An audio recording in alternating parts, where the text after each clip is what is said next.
आप सभी को ऋषि पंचमी की हार्दिक हार्दिक शुभकामनाएं। आज का ये जो व्रत है, यह हमारे शिव पार्वती के ऊपर है और शिव पार्वती माता पार्वती ने इस व्रत में जो है तपस्या करने के बाद में जब उनका रिश्ता उनके पिताजी कहीं और लगाना चाहते थे, करना चाहते थे, तो उन्होंने इस रात्रि में भगवान शिव का पूजन किया और उनकी पत्नी उनकी जो सहेली थी अली, वो उनको हरण करके रखी थी। इसलिए इसका व्रत का नाम पड़ा हरतालिका तीज।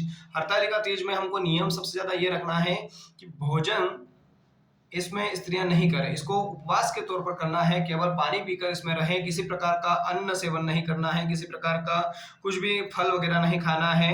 वास्तविकता में हमारी जो बहुत सारी महिलाएं हैं वो चाय भी पी लेती हैं, दूध भी पी लेती हैं और फल वगैरह भी खा लेती हैं और फलाहार वगैरह भी कर लेती हैं और ऐसा मानना जाता है कि रात्रि में पूरे दिन भूखे रहती हैं कुछ, और रात्रि में उनका जो उपवास वगैरह रहता है वो कथा सुनने के बाद में उपवास अपना खोल देती हैं और फलाहार वगैरह कर लेती हैं, पर इसमें ऐसा नहीं है। इसमें पूरा पूरा उपवास ही होगा और उपवास इस प्रकार से होगा कि वो पूरे दिन आप करेंगी तो पूरी रात्रि भर भी आपको जागरण करना है, तो आपको कुछ भी खाना पीना नहीं है, पानी आपको पीना है। और जब पेट में भूख नहीं रहेगी तो वैसे पानी ज्यादा हम पी नहीं सकते। इस प्रकार से हमको इसका व्रत करना है। हमें बहुत अच्छी जानकारी ये है कि अगर आपको सावधान रखना है जीवन में, तो इस प्रकार की सावधानी रखिए कि आपको कुछ भी करके अपने पति को धोखा नहीं देना है। जिसको आपने पति माना उसको ही आप पति माने।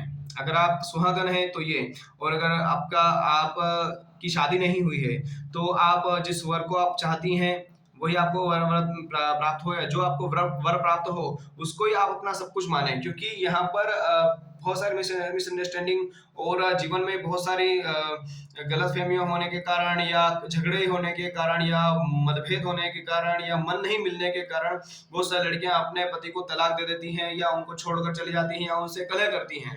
तो यह पतिव्रत धर्म में मान्य नहीं होगा। अगर आप वास्तविकता में पतिव्रत धर्म का वो करना चाहते हो तो जिसको एक बार आपने पति बोल दिया वो ही आपका पति रहे। नहीं तो फिर आपके जो ये व्रत कर रहे हैं या करवा चौथ का व्रत करते हैं या सुहाग के सौभाग्य के जितने भी व्रत करते हैं उनको कोई मतलब नहीं निकलता। क्योंकि जीवन में कभी भी एक के बाद में दूसरी शादी नहीं होना चाहिए, ऐसा है। क्योंकि उसके पतिव्रत धर्म पे चीज बात आती है।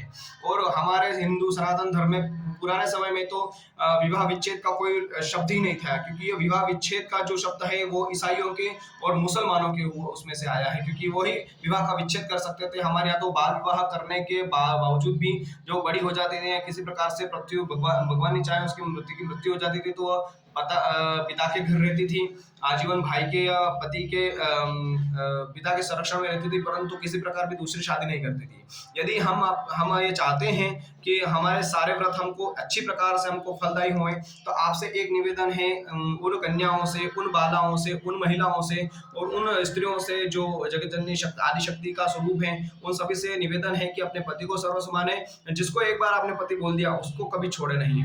नहीं तो आपका पतिव्रत धर्म ये जितने भी आप कर रहे हैं ये आपको कुछ भी फल नहीं देने वाले होंगे।